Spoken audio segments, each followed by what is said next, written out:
Dedê, então pode soltar a vinheta. No programa de hoje, o sangue imperial está presente. Isso aqui é o início para alterar a involução da nossa Constituição. O empresário, escritor, deputado federal por São Paulo e descendente direto de Dom Pedro I e Dom Pedro II. Não é somente essa pauta social. Luiz Felipe de Orleans e Bragança. Muito bem, está aqui o nosso príncipe. Como é que está? Tranquilo ou não? Tô muito Como bem. é que está Brasília? O Brasil está muito mais tranquilo Tá do que você sussa. imagina. É. Estão solidificando a ditadura. Não tem o que o legislativo tem que fazer. Como não, pô? Tá esvaziado. Vocês estão lá para fazer as leis, pô. Tá esvaziado. Não, mas quando você tem tanto o STF fazendo ali interferência e legislando, e você tem o executivo comprando boa parte do parlamento para atropelar, o que o legislativo faz? O que um legislador faz? Reclama. Mas não era uma... Tenta não- fazer obstrução. Mas não eram os conservadores que estavam lá? Maioria. Teve a maioria, grande maioria. Não, mudou Agora é só a direita que tá... Esses partidos aí que se diziam conservadores, se diziam que estão na direita, tem preço, né? Maior parte deles. Eu digo que o meu partido não. Meu partido se fincou na oposição. Olha, Mas tem vários outros partidos estão à venda. Você é do PL, certo? Sim. O PL votou na oposição 86% das vezes, porque tem 12% das vezes tem pessoas que não votam na orientação do partido, ou que se consideram independentes, ou que são do centrão. Curiosamente, o Novo tem mais votos de oposição que o PL. Tem 90% dos votos de oposição. Então eu queria te perguntar, por que no PL, que teoricamente ele nasceu para ser oposição, tem 12%, que não é tão insignificante. Eu vi suas votações, até de fato, vota contra, mas não é o que acontece com todos. E dependendo da votação, tem até muito mais gente. Isso é uma média. Sim. Bom, é que o PL é um partido nacional, tem presença em praticamente todos os estados e uma presença bem pronunciada. E o que acontece? Nem todos os estados do Brasil têm uma classe média que é independente. Tem, sim, um funcionalismo público que representa o Norte e Nordeste, por exemplo, tem funcionalismo público que representa de 40% a 70% do eleitorado. E esse funcionalismo público vota conforme tudo aquilo que vai dar mais dinheiro para a máquina pública, que vai estatizar mais, que vai regulamentar mais. Aumentando o Estado. Então esse pessoal é da esquerda. Mas não Quem devia faz isso é gente da fazer esquerda. parte do partido. Perdão? Perdão, desculpa. Não deviam fazer parte do partido. Você fala o partido que é para ser Concordo. oposição, e o partido Concordo. não expulsa eles, né? Exato.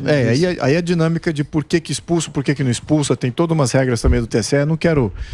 Eu acho também que deveria, mas ao mesmo tempo tem regras do TSE que talvez às vezes não impede. Porque se o cara quer ficar no partido e não tem uma justa causa. É que tem deputado que não está pensando no Brasil. Nunca. Ele está pensando Na próxima eleição. no dele. Na próxima eleição. No dele. 300 deputados pensam só nisso. E vou dizer uma coisa para você. E tem uns que estão até certo. Por quê? Porque o cara ele quer cuidar daquela região. Acabou. Não, ele não está preocupado com o que você pensa, com o que eu penso, no Brasil. Ele está preocupado com aquela... Mas tá errado. Tá errado constitucionalmente. Ele pode até pensar assim, é legal, porque existe esse fenômeno, essa aberração que chama-se emenda parlamentar. Isso é uma jabuticaba nossa. Não existe em outros parlamentos. O orçamento deveria ser feito totalmente no Congresso. E aí sim, dentro desse processo orçamentário... Mas isso aí foi no Bolsonaro.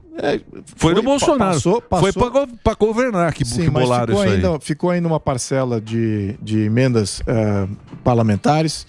E qual era a justificativa em prol das emendas? É que um deputado, como ele vem de uma região ou de um estado, ele tem uma melhor capacitação para saber alocar os recursos mais do que o poder federal. Concordo 100%. É isso aí. Concordo 100%. Só que não é função do deputado federal. Isso não é a função do deputado federal. O deputado federal tem que falar de pautas nacionais. Não tem que falar de pautas locais. As pautas locais cabem aos deputados estaduais e aos vereadores, não ao deputado federal. Então o que aconteceu? O maior orçamento está na União, criaram as emendas parlamentares, então o deputado federal tem um poder de direcionar emendas parlamentares, não deveria, e nem é constitucional, a função do deputado federal discutir pautas nacionais, número 1, fazer monitoramento do Poder Executivo e legislar.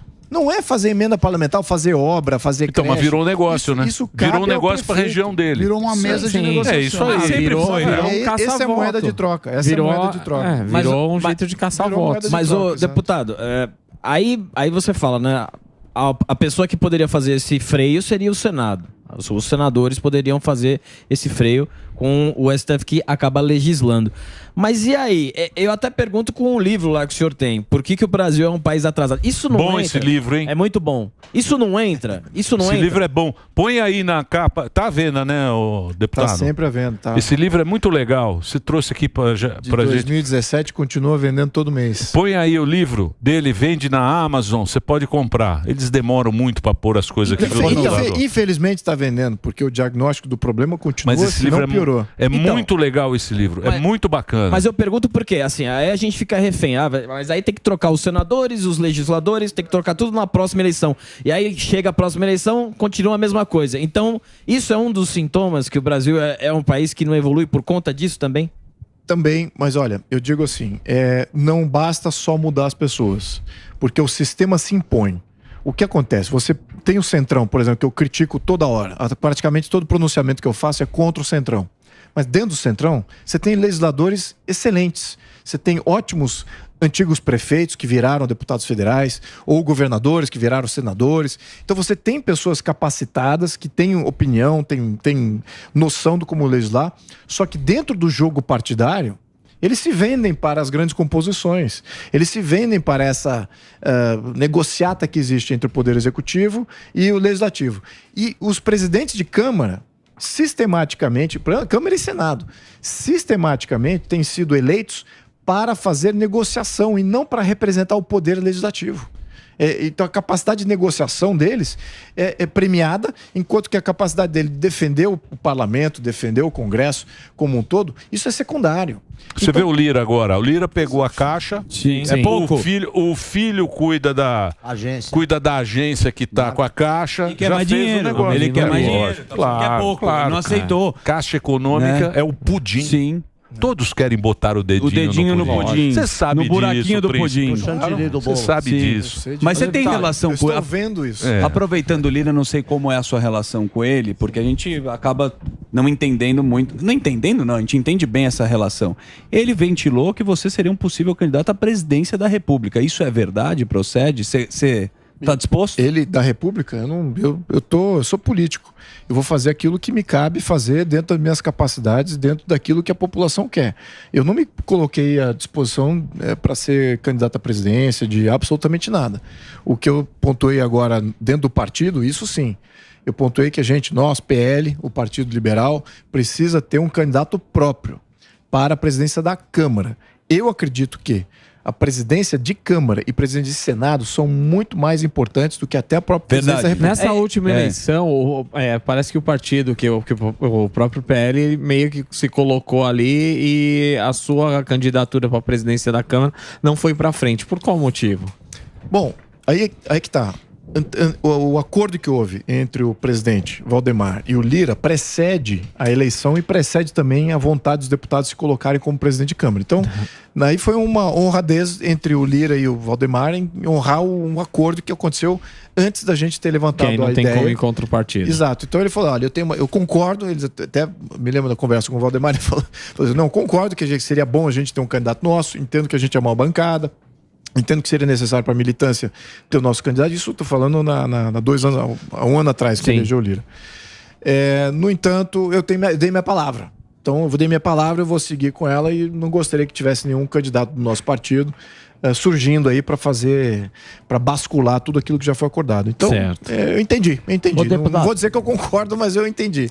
Agora, a conversa subsequente foi, muito bem, por favor, não faça nenhum acordo para a próxima presidência de Câmara, porque é muito importante. Nós temos um partido muito amplo, tem ótimos candidatos dentro do partido, tem candidatos que podem até ter voto do Centrão, alguns até com voto da esquerda. Então a gente precisa ter um candidato nosso para representar a Câmara, para resgatar o poder legislativo. Nós não temos mas o poder... mas o cara tá mandando. O cara... Os caras estão mandando. Não, quem tá mandando é o Lira. Não só. Quem tá mandando é o Lira. Por isso que eu quero perguntar. Lógico. Sabendo tudo que está acontecendo, deputado. O Lira manda mais que o Lula. O povo atuante. É isso que é. O não povo tirou atuante. lá a mulher lá pra pegar a caixa. O Lira quer mais, hein? E quer mais, tá pouco. O Lira mandando desse jeito. Perguntinha idiota que a sua resposta é importante. O presidencialismo de tudo que a gente está vendo é a forma mais evoluída ainda para o nosso país ou não mais? Excelente pergunta. Excelente, obrigado. Obrigado pela pergunta. Parabéns. Eu acho que a gente tem que entender que o poder legislativo é o poder. O poder. Então, nós não temos isso como presidente de Câmara, não temos isso como presidente do Senado. Quando tivermos o presidente de Câmara e presidente do Senado com ideias que temos que colocar o poder legislativo à frente dos demais poderes, porque ali, de fato, representa a multiplicidade de opiniões da sociedade, representativo ali, dentro das comissões. Está mais ativa, inclusive. Dentro das comissões. Imagina, eu até falei isso em alguns momentos, não me lembro exatamente qual, mas falei assim, os debates que nós temos nas comissões são muito mais qualificados, com uma base representativa muito mais ampla do que qualquer coisa no ministério qualquer. Então, nós estamos aqui achando que o ministério ele é o iluminado para desenvolver um plano nacional ou qualquer coisa do sentido, quando, no fato, uma comissão de plenário é muito mais qualificada. E ali você sente se a coisa tem tração ou não no voto. Muito bem. Então, eu sou parlamentarista como objetivo. Então, nós temos que trabalhar para isso. O grande problema hoje é que temos uma parte do orçamento ainda está na mão do executivo. Se o executivo só fizesse a arrecadação e se limitasse a arrecadar, e o Congresso definisse todo o orçamento, não haveria esse toma lá da cá. É simples. É só separar quem arrecada de quem gasta. Porque aí o executivo definiria quais são os estanques, os limites, e o Congresso define qual é a melhor alocação desses limites. Ponto. Você até teria equilíbrio fiscal nisso. Você não precisaria ter emenda parlamentar pessoal, com cada deputado ali arrancando rabo, porque é seus pares com quem você negocia, não é com o executivo. Enfim, então eu sou favorável a uma mudança muito expressiva de como conduzir a coisa pública no Brasil. O presidencialismo nunca deu certo no Brasil. Não dá certo em nenhum país. E você fala, mas os Estados Unidos. Os Estados Unidos é o único país que você fala assim, o presidencialismo deu certo. Só que o presidencialismo nos Estados Unidos ele é limitado ao poder federal. O presidente norte-americano não governa os estados. Quem governa os estados são os governadores. É outra coisa. Digo mais, o legislador americano, no Congresso Federal dos Estados Unidos, quando ele passa uma lei federal, ela não se torna uma lei federal. Não é centralizado, né? É uma sugestão, é uma iniciativa do Congresso. Aí as assembleias locais é que definem, eles têm que aprovar em assembleia local e 2/3 aprovando, aí vira uma lei federal para os próximos 1/3 que não precisou votar. Então lá de fato tem um federalismo que é o quarto poder norte-americano. Então lá de fato tem 4 poderes, o grande limitador é o federalismo. Enfim, estamos entrando Deixa aqui. eu fazer um break agora, põe a foto do livro aí, pra galera poder comprar. O livro do deputado federal. Cadê o livro? Tá à venda é muito bacana esse livro. Eu ganhei eu tenho um exemplar, eu sempre dou uma olhadinha nesse livro. Por que o Brasil é um país atrasado? Tem muita proposta do Milei aí também, viu? Tem? Tem muita resposta aí. Tem muita resposta para você entender. Só que eu entreguei ele escrito e não do jeito que o Milei entrega. Muito bem. Vamos fazer o break agora, Reginaldo, só para a Rede Rádio. A gente continua nas plataformas. Muito obrigado pela sua audiência nessa sexta-feira aqui na Jovem Pan. Que coincidência ele falar sobre o Milei. Que era a minha pergunta próxima. O Milei, quando a gente vê a direita argentina, me parece um pouco com a direita brasileira, né? Ela deu uma patinada. Você fica aquela história meio sapatênis que a gente viveu nas eleições anteriores. Você consegue fazer uma comparação entre o que está acontecendo na Argentina com a direita e a direita brasileira? Eu não entrei bem no eleitorado da direita, né? Eu imagino que o perfil que segue o Milei na Argentina é um pouco diferente do daqui. O que eu digo do Milei, vou falar do ponto positivo. Eu acho que ele tem profundidade acadêmica para debater os pontos. Ele é economista, né? E ele tem como segurar as reformas com ele protagonizar as reformas. e não entregar as reformas para militância, ou sociedade civil, ou algum outro ministro, ele encabeça as reformas. Eu acho que isso é importante. Você ter um defensor ideológico das grandes reformas que o Estado Social da Argentina precisa incorrer. E se você entrega isso, delega isso, aquela coisa fica, olha, se der errado foi ele foi ele lá que protagonizou. Assumo o B.O. No caso do Milei, ele está assumindo a conta. Fazer a conta comigo. Então eu digo que ele tem uma coragem, ele tem uma didática profunda para poder fazer as reformas. Mas o sistema é muito... É o Bolsonaro aqui. Então, por isso é o Bolsonaro. Eu tentei comparar. É o Bolsonaro, a mesma coisa. É isso, ele falou que ele não consegue... O sistema não aceita. Quando o cara entra no jogo, quando ele vira, né, o presidente, ele não consegue governar. Claro. Né? O sistema certamente vai se blindar contra personalidades assim, mas eu acho que se por acaso o Milei conseguir um apoiamento de outros parlamentares e também de outros candidatos, fica muito difícil para o sistema falar assim, puxa, ganhamos e nós vamos governar. É bem provável, se por acaso agora o peronismo ganhar, é bem provável que não governe. Se o Milei ganha e também não tem chance de governar, eu também acho que se o peronismo ganhar mais uma vez, também não vai governar. E se tiver que governar, vai governar assumindo pautas do Milei. Vamos ter que reformar a Previdência, vamos ter que estabilizar os gastos do governo. Mas eu estava lendo ontem. E o peronismo, ele se propõe a isso também, né? Veja que o Menem era peronista, teve um plano de privatização. Afonsin, ele era socialista. E ele que propôs a dolarização. Então tem várias coisas que dentro do peronismo já foram propostas. Ou seja, para a sobrevivência do peronismo. Então, pela sobrevivência, é muito provável que se os peronistas ganharem, eles assumirem alguma parte do plano do Milei. Mas o Massa não é muito peronista, né? Porque ele foi já meio contra ali. A Argentina também é bem complicado. Mas você sabe que eu vi aqui o ministro falando o seguinte, que eles não querem mais que tenha um candidato com muitos votos. Não? Não.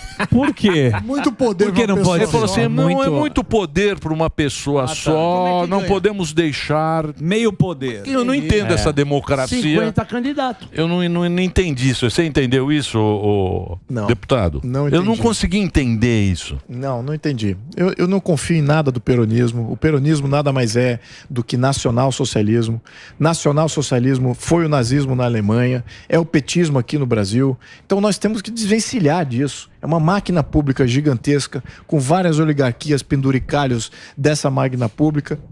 Então nós temos que desestruturar isso, não por uma questão política, mas também por uma questão de entrega de serviço público. Você tem que fazer questionamentos, e ninguém questiona se o serviço público está dando certo ou não. Não temos nenhuma medida de resultado. E quando nós oferimos, está tendo resultado, por exemplo, a educação, que está muito em voga, nós estamos lá embaixo nos índices de educação. Na questão de saúde, estamos indo bem na questão de saúde, existem outros modelos, nós nem discutimos outros modelos ao SUS. Então nós simplesmente adotamos que o Estado é isso aí, temos que financiá-lo, não podemos questioná-lo, então o melhor candidato para isso é sempre o candidato do sistema, e nunca aquele que vem para reformar. E o desafio daquele que vem para reformar é de criar visão numa sociedade que nunca teve a oportunidade de ver uma alternativa. Nunca teve na sua geração e nunca também conviveu com outros países ou viajou para outros países. Não, mas para ver outros o modelos. Guedes tinha. Paulo Guedes, você diz? Não, eu digo que a gente tinha uma oportunidade. Por exemplo, eu não vi. Eu sempre vi o Brasil essa coisa grande. Né? Minha geração não viu. Governo, Estado. Depois do Fernando Henrique, começou as bolsas e não sei o quê. Benefício social e gastando pra cacete. A gente nunca viu o Brasil assim com mais que o Sami gosta lá, que é o... Que dá o caixa positivo. Isso. A gente nunca teve esse Brasil, né? Sempre foi taxar isso, gasolina, preço tabelado e tal. Sempre foi assim o Brasil. E planos nacionais de investimento, vou investir nisso, vou investir naquilo, vou criar isso. Então, nunca teve o Brasil assim. Então eu acho que também não vai, não tem muito, muito pão de correr, viu? Mas é isso que eu acho. O que eu tenho mencionado é que o Milei, por ele ser o cabeça daquilo que ele está se propondo a fazer, e ele ser o cabeça ideológico e também o que vai executar, isso é muito bom, porque ele tem que criar, eu acho que ele está chegando mais perto, ainda não teve sucesso 100%, mas ao menos com uma parcela da população argentina ele conseguiu, de criar uma visão. De criar, poxa, neste outro sistema eu entendo como funciona. Eu entendo que a minha função sobrevive. Eu entendo como que eu ganho nesse outro modelo e como que eu deixo de perder nesse atual. Então essa migração, essa criação de visão é fundamental para o líder, porque ele tem que dar o conforto da população para que ela entenda, olha, puxa vida, é viável, é possível. Se a população não vê isso, isso vai refletir politicamente. E aí todo o sistema fala assim, puxa vida, não dá para fazer esse pulo. E a gente está sempre encalacrado aqui com um sistema ineficiente. Mas, deputado, uma das pautas que você defende é a questão da nova Constituição. Como seria essa nova Constituição e o que mudaria? Olha, é bem amplo, mas a questão é o seguinte: nós não temos um Estado de Direito que se propõe a defender a cidadania do Brasil, a soberania do Brasil e garantir as nossas liberdades. Nós não temos uma Constituição assim. A nossa Constituição é para defender interesses de oligarquias e de interesses do Estado. Então, ela se propõe a tirania. Então, nós temos que criar uma Constituição que, de fato, blinde-nos da tirania e garanta defesa do Brasil contra interesses internacionais, defenda a cidadania do brasileiro contra interesses de grupos de interesses locais e garanta nossas liberdades, ou seja, interfira menos na nossa sociedade, nossa economia. Então a proposta do Constitucional é essa. Ela é radicalmente contrária a essa atual proposta. No entanto, temos aí 7 constituições, infelizmente tivemos aí uma república aí completamente remendada, teve 6 repúblicas efetivamente, temos 7 constituições, tem uma do Império e mais 6 da República, com material para trabalhar. Então temos bastante artigos ali para tirar, alguns a gente pode até manter, ou seja, tem algumas estruturas muito interessantes, algumas evoluções de estruturas. Tem coisa boa. Agora, entendendo essa premissa de que a população nunca teve uma oportunidade até de referendar a Constituição. É isso que temos que fazer, uma Constituição referendada, ou seja, com apoio popular, que todo mundo recebe uma Constituição em casa, como foi feito na Europa, em vários países ali que participaram da União Europeia. Como é que faz todos isso? eles foram referendados. O povo vai na rua e exige? É difícil. Exige uma constituinte. Tem que fazer o Brasil já teve quantas coisas? Já teve umas 8. E não melhora.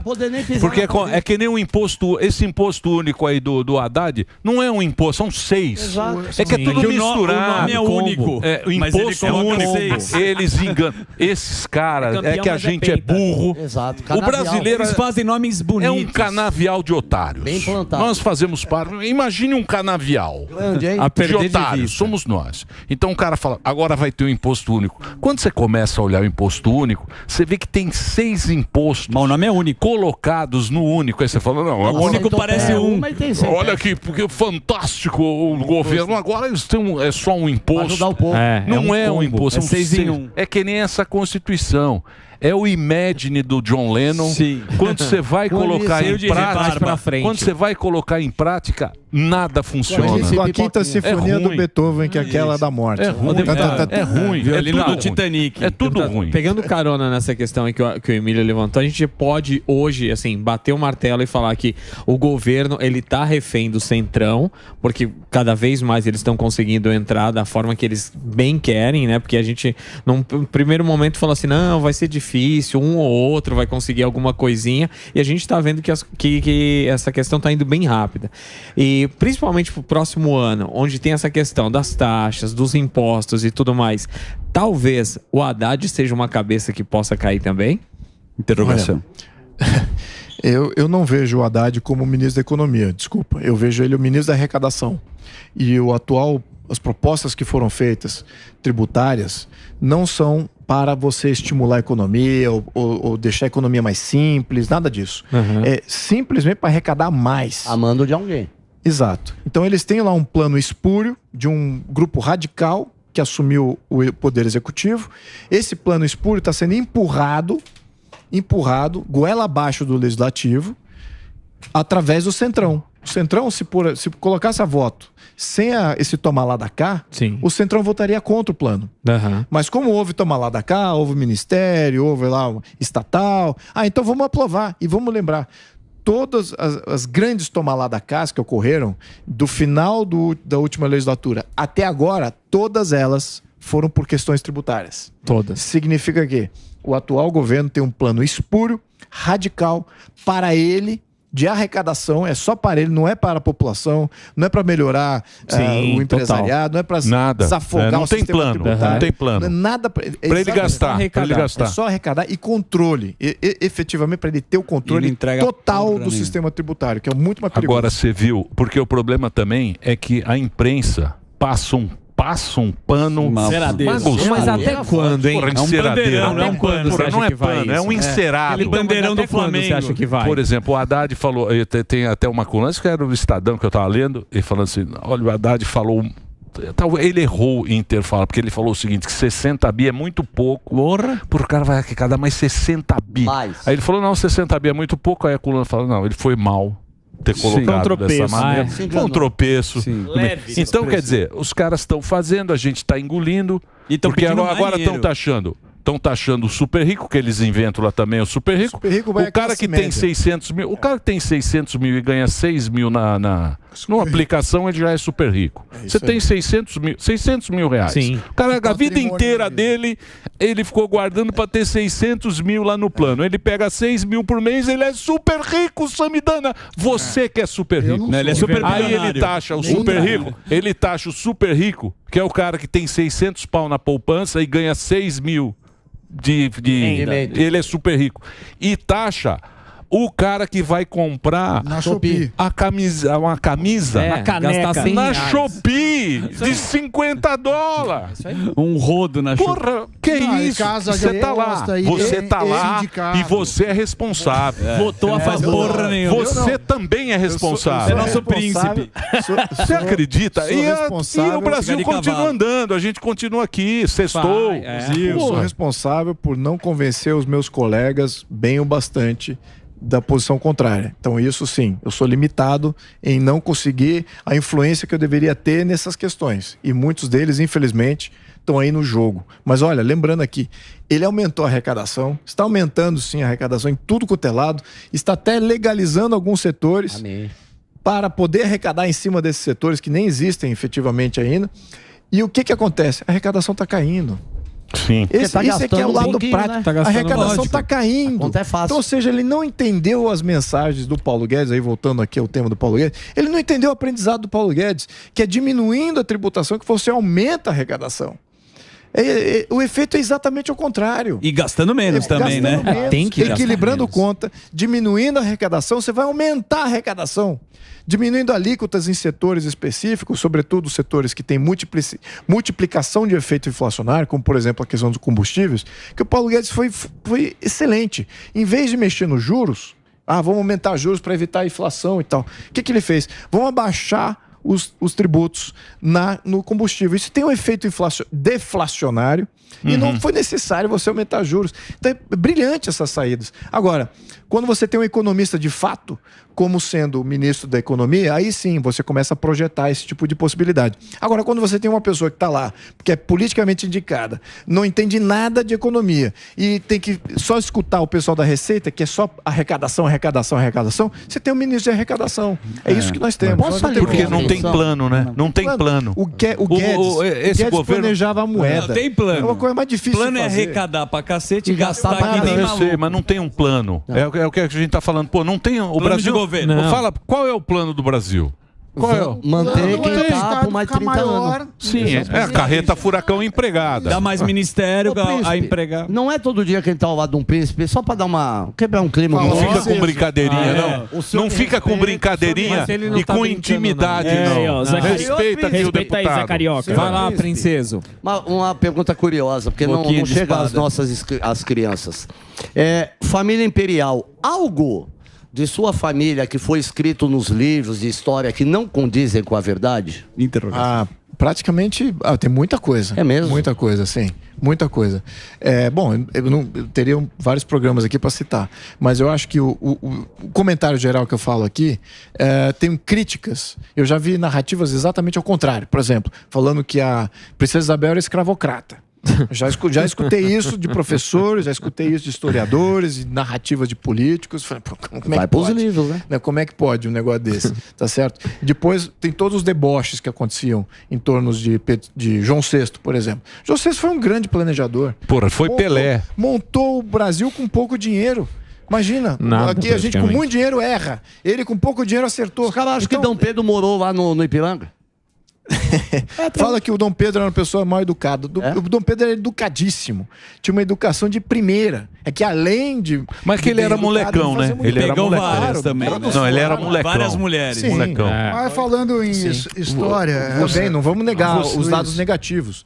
Mas vamos falar, os lados positivos simplesmente não aparecem na história. Mas falando em história, dizer, um tempo atrás você defendia a monarquia como um sistema mais estabilizador para o país. Você ainda vê que o Brasil teria uma saída da monarquia? Não, eu defendo. Olha, como cientista político, você falar que uma monarquia, como um exercício acadêmico, que uma monarquia é ruim, é uma conversa errada. Porque o mundo demonstra exatamente, os dados demonstram exatamente o contrário. As monarquias são mais estáveis, são mais longevas, muitas até têm mais democracia, algumas delas da Europa, monarquias constitucionais, parlamentaristas. Então você não pode fazer esse argumento que as monarquias são ditaduras, são Não, eu não opressoras, fiz esse tiranias. argumento. Esse argumento não existe. Então aí a questão é pragmática. Se o Brasil teria a possibilidade de ter um retorno monárquico? Essa que é a pergunta. Como sistema de governo, ele é ótimo. E eu sou monarquista em todo país monarquista. Sou monarquista nos países da Europa. Você vê que aquela coisa funciona. Mas seria monarquia parlamentarista? Mas aqui no Brasil... Com parlamento? Tipo Inglaterra. O que precisa? Só o fato da gente estar discutindo o modelo, primeiro que eu acho que é um grande avanço. Mas, segundo plano, ainda há muita dúvida. Então, quem que tem que definir se o modelo é legítimo ou não é a própria população. Se a população está com dúvida, então peraí, então Mas não já teve está no momento. né? No Teve, passado, já teve. Já teve. Mas teve muita interferência ali. Mas quem escolhe... É que é difícil Mas o pro cara Brasil já entender. tem muito rei, né? E quem escolhe o rei? Já tem muito rei no A Brasil. população tem que escolher. E quem seria o rei? Não, Tem o que rei é escolher a família real. pô. Daí Mas é fuzil. malandrosa. Mas olha, Caiu em mim. Pera. Seria o senhor? não, a questão da legitimidade, ela é muito séria.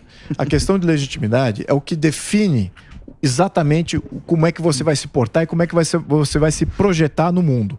Você tem que ter legitimidade interna, ou seja, teus cidadãos precisam estar coesos, falar assim, esse é o rei. Muito bem, ok. E externamente, fala assim, ok, nós reconhecemos esse líder aí como rei. Então essa aclamação é o que o Pedro I teve. Ele teve uma aclamação dos brasileiros. Ele não foi só porque ele era descendente das famílias reais de Portugal. Então, esse mesmo processo precisa existir. Claro que você resgatar a história e está representando aqui algo que é fundamental para o Brasil, você pacificar o tema histórico da sua origem e vislumbrar, a partir daquilo, estar em paz com o seu passado e vislumbrar um futuro, esse é o melhor ponto. Porque o Brasil sofre exatamente do contrário. Não, agora é um novo Estado. Não, agora é um novo governo, nova visão de mundo. Agora é uma nova sociedade. É um novo... Então está sempre inventando. Sempre inventando coisas. Quem perde com isso é a sociedade como um todo.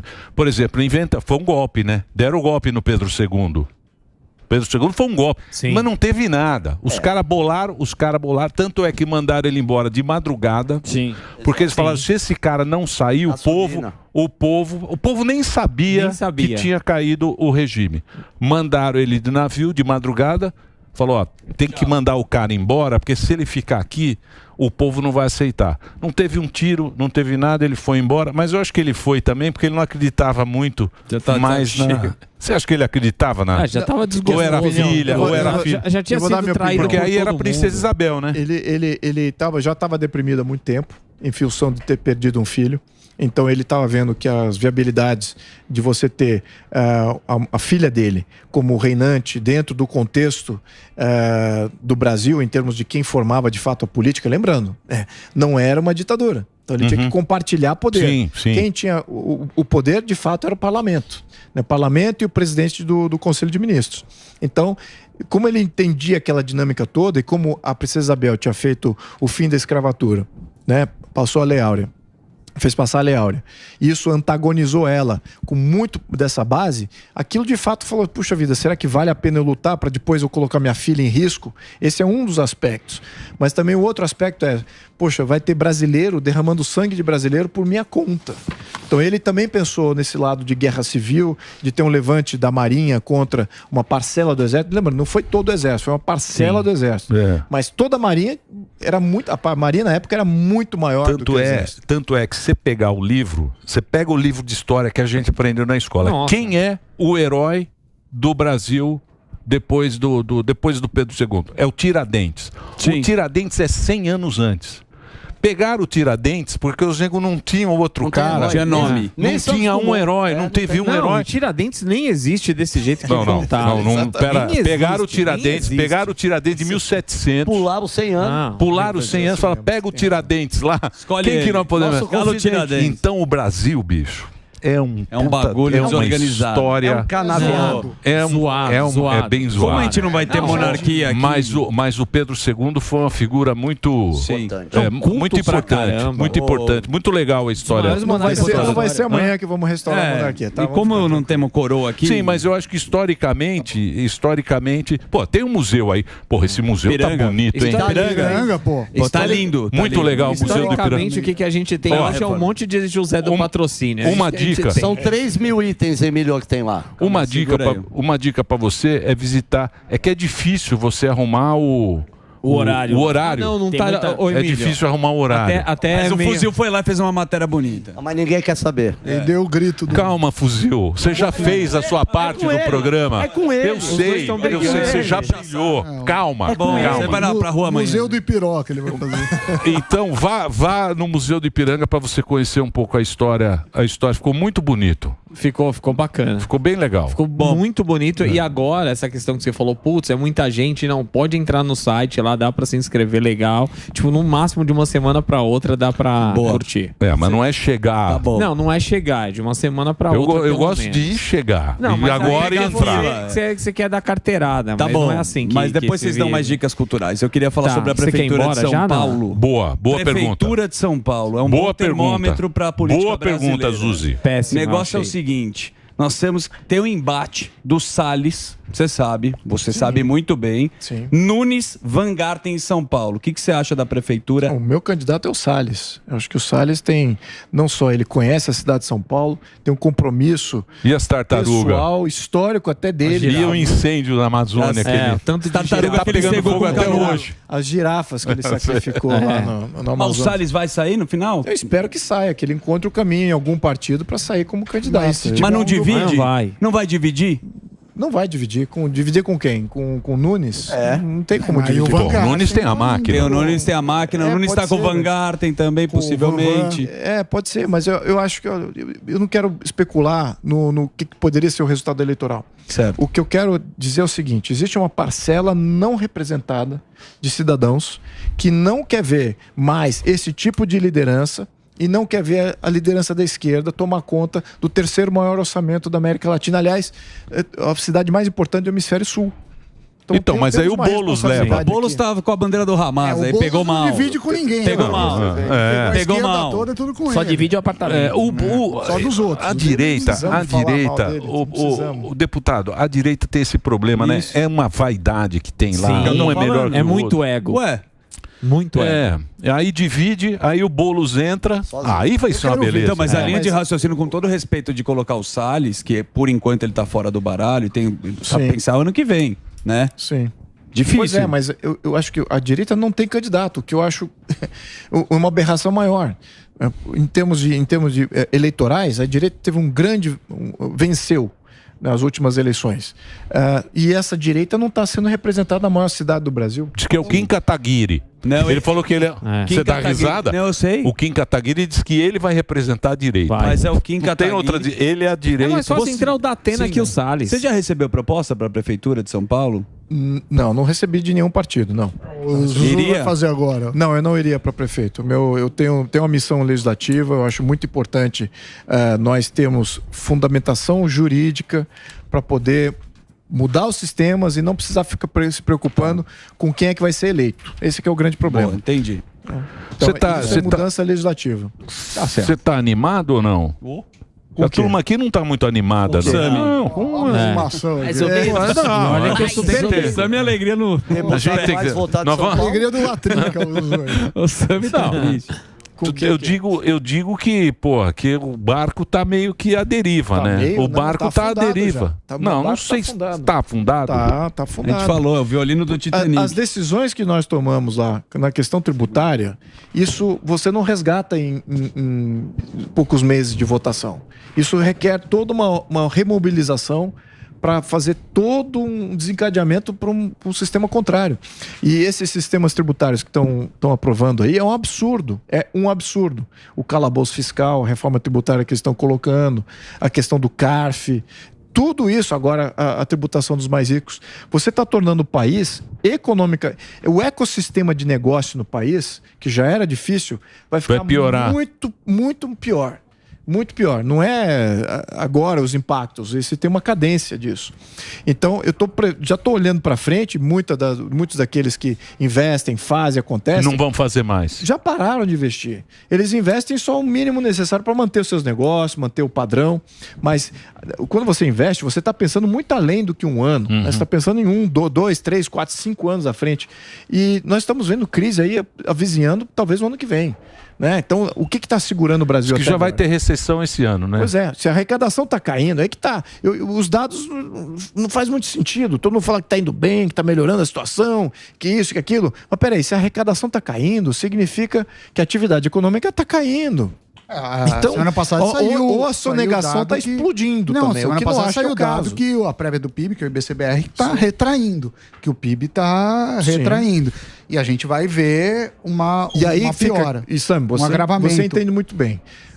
O atual modelo, para você fazer uma recuperação econômica, já é difícil. Sim. Agora você vai ter um modelo muito mais rigoroso, em paralelo ao atual modelo, que é as reformas tributárias. Então significa que para você recuperar, para você dar o pique, por que os Estados Unidos é bom? Ele entra em crise, sim, tem crises cíclicas, mas ele se recupera rápido. Porque o sistema é livre, o sistema é mais aberto, é um sistema simples. O Brasil tem um sistema extremamente travado, e para você fazer a recuperação, aí tem um lag muito grande, uma demora muito grande, e você requer de investimento do Estado, que o Estado tem que fazer isso, o Estado tem que fazer aquilo. Então, isso que estamos vislumbrando agora no segundo plano. Então, isso é ruim. É ruim. Porque tem o volume de dinheiro hoje no mercado internacional, a juro zero, buscando juro baixinho, é trilionário. E aqui a gente poderia estar atraindo esses recursos para estar... Tem muita coisa para fazer ainda. Muita coisa para fazer, mas não. A gente está aqui segurando tudo, travando, limitando esses investimentos, então se tornando um país inviável até para investimento externo, atraindo só o capital ruim, que é capital de governo, como China, ou capital especulativo, e não o capital de longo prazo. E o que acontece? Numa situação como essa, você não recupera rápido. E nem recupera totalmente, porque só uma parcela dos grandes empresários é que vão ter retorno. Então, enfim, eu acho que a situação econômica é ruim. Mas isso é necessário para fazer mudança política, infelizmente também. Então, não é de todo ruim. Muito bem. Vamos agradecer aqui a presença ilustre nesse programa, Luiz Felipe de Orleans e Bragança. Teve aqui deputado federal. O Instagram tá aí, ó, para você seguir nas redes sociais. LP Braganca BR. LP Braganca BR. É isso. Muito obrigado. Tá aí para vocês. Muito obrigado a todos. Sucesso. Nosso nobre, sangue azul. É isso aí. Exatamente. Sangue azul. Rei da Príncipe. da casa Orleans e Bragança. Francesa. O Orleans é francês, né? Orleans é francês. Francês, né? O Conde de. Não é do Conde de? Conde de. Meu homônimo, Luiz Felipe Orleans. Luiz Felipe é... E foi Felipe I, o rei da França, né? O último rei da França. O último rei da França. E o último rei de Portugal, infelizmente, morreu assassinado por anarquistas também. Foi Luiz Felipe Bragança. Bonita a monarquia. Eu sou um monarca. Você sabe por quê? Eu gosto também. A monarquia é legal porque você tem a referência. É um poder simbólico. Não é poder, é simbologia. É a referência da bagaça. Aqui a gente não tem, é Dilma um dia, Bolsonaro no outro. Temer. Você nem Temer. Não tem. Você não tem uma referência nenhuma. Tem referência nenhuma. Referência boa pra gente seria da Coreia do Norte. Vamos fazer o break agora. Lá, manda bala.